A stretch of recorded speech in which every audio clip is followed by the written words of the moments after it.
Hi, this is Lady Lex UK, and this is a new series from my channel called Project Spark Alphabet. And in this series I'm going to be looking at one letter of the alphabet and picking a prop or assembly and a brain tile that starts with that letter.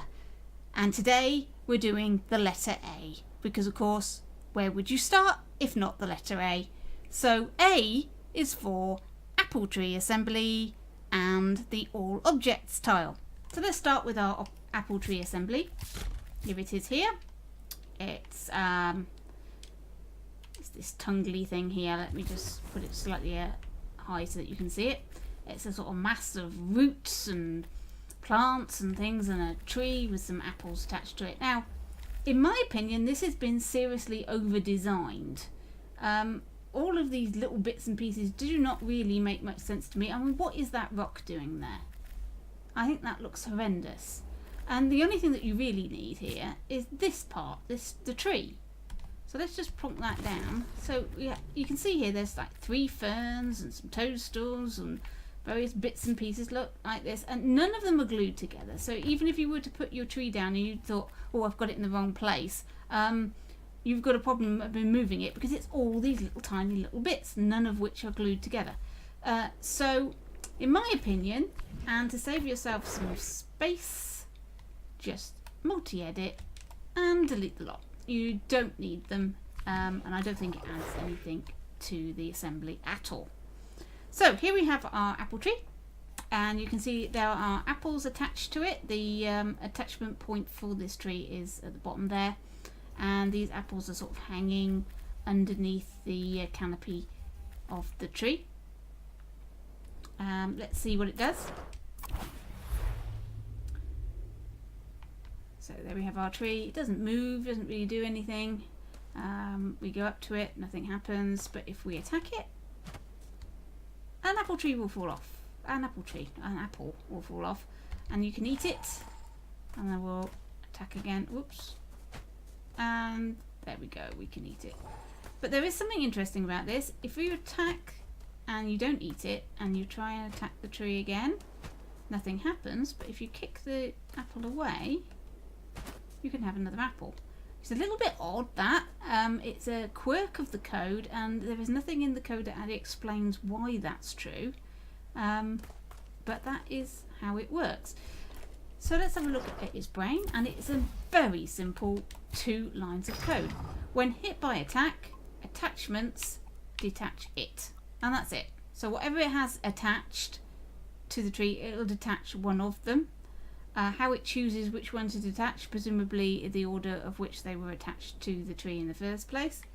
It's not the greatest bit of code, I must say, but it does the job, and that's all that you need, really.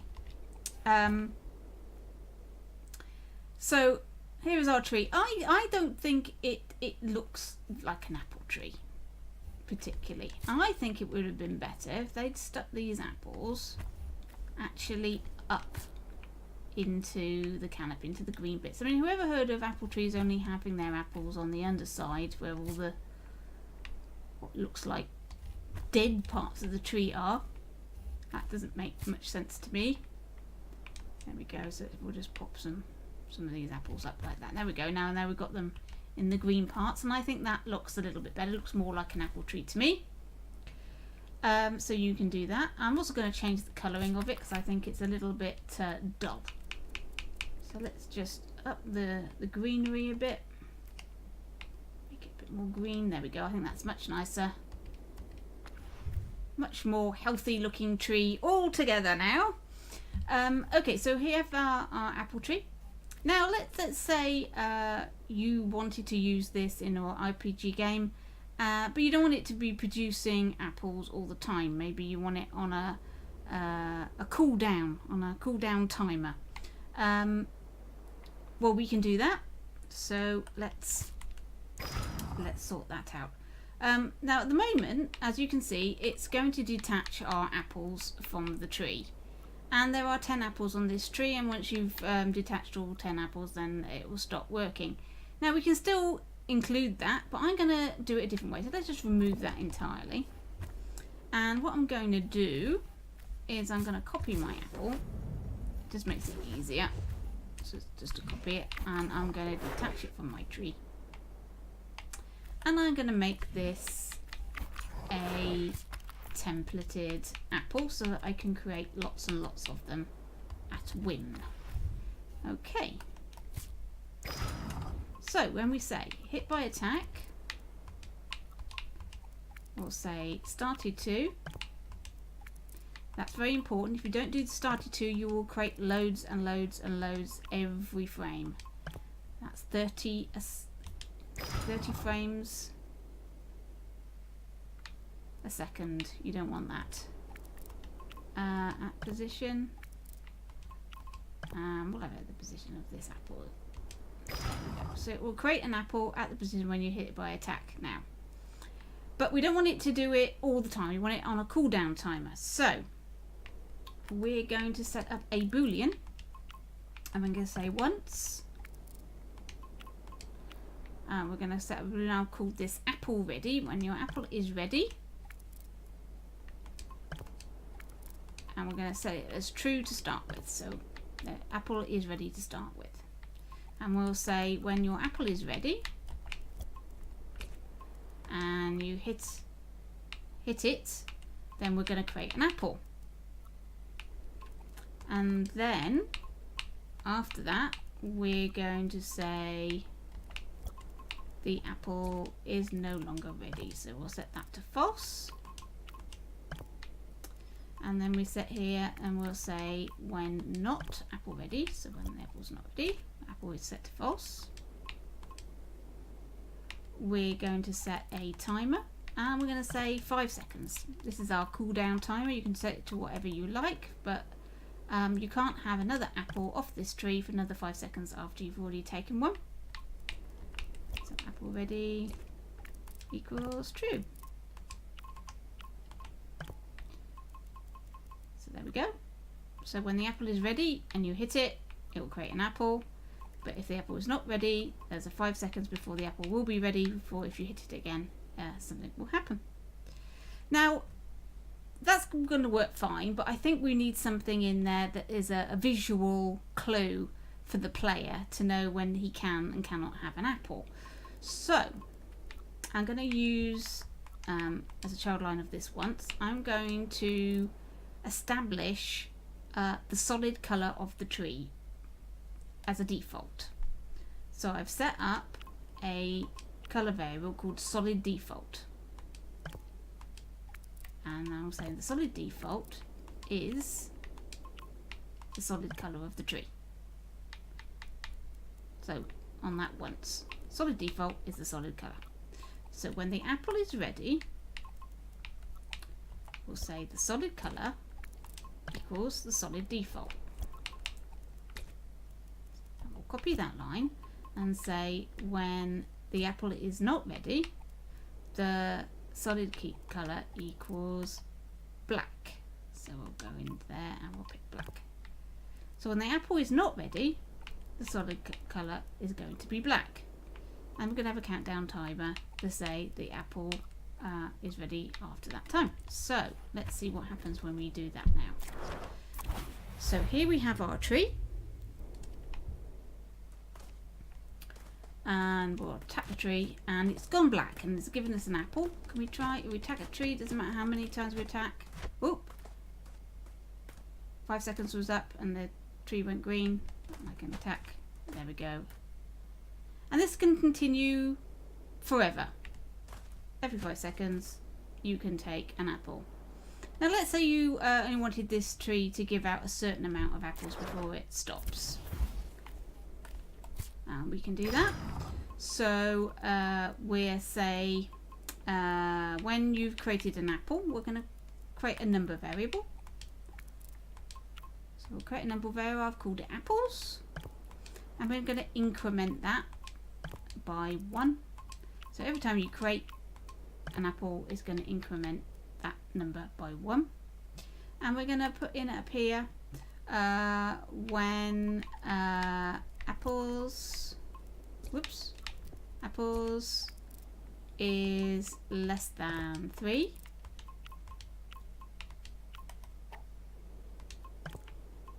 and you hit it, then it will create an apple. And we'll also put it down here when apples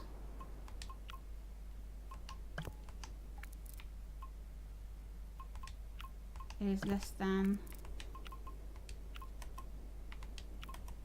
3, it will do the countdown timer in order to make the apple ready again. So if the apples equals 3, it won't do this, so it will stay black. So let's try that. So here's our apple tree, and we'll hit it. It's giving us an apple. We'll wait 5 seconds, and we'll hit it again. It's giving us an apple. And we'll hit it again. It's giving us an apple. And that's it. It's not going to go green again. It's given us all the apples it's going to give, and it doesn't matter how many times I attack it now. Nothing is going to happen. It still stays black and dead and done with. So there you go. That's a nice way of giving out some health, because this gives you 25 health every time you eat a apple. Okay, so that's the apple assembly, and you can do all sorts of things with this. It doesn't have to be apples. You can put all sorts of, you can attach all sorts of things to this. It can be vending swords if you want. Who cares? You know, it's your world. You can have it vending whatever you like. Okay, so let's. I'm just going to put some objects in my world. I'm going to put some trees in. Put the gate in. There we go. And I'm going to put Logic Cube in, and let's have a look at the tile I've chosen, and that is the All Objects tile. And I'm going to say for each of, let me go into Objects, All Objects, we're going to highlight it black. Okay, so the All Objects tile is a set. It's all the objects, including the characters. So it's all props and characters and assemblies that are put in your world. The only thing it doesn't affect is the terrain.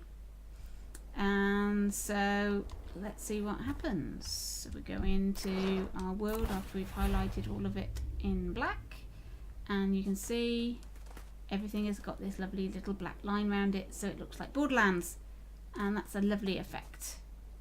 And it affects all the props and all the characters, etc. And those are the special effects that you can use. So you can, whoops. So let's, instead of highlight it, let's make everything a hologram.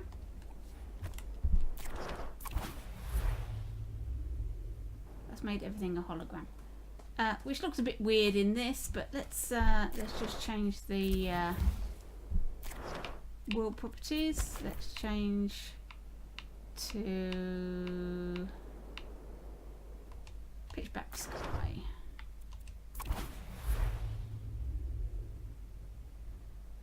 And in pitch black sky, that's a rather interesting effect. And you can colour these.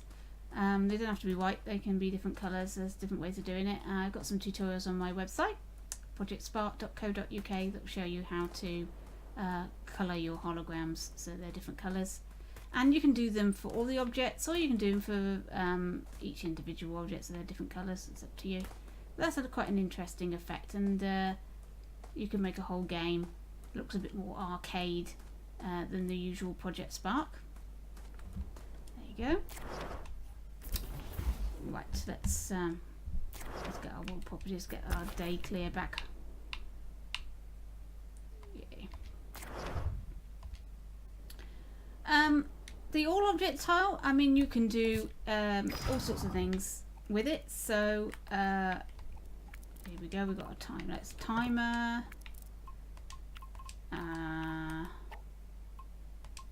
3 for each object. Shrink it. So let's see what happens. So there's a timer of 3. Woo! And everything shrank to its minimum size. You notice this did not. But everything else, oh look, he's running around like a maniac now. Everything else has shrunk.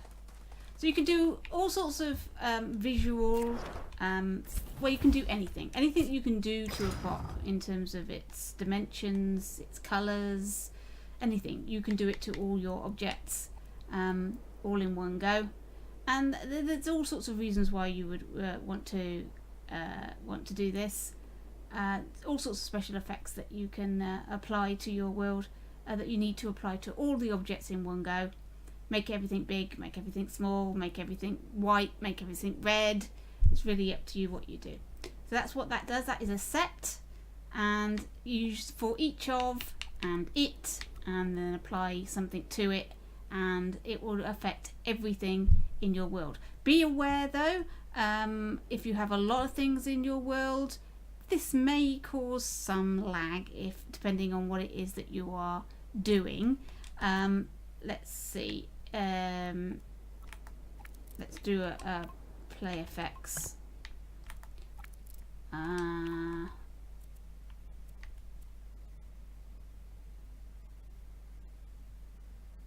Should we do that? Do that. On it. This should make everything sparkle.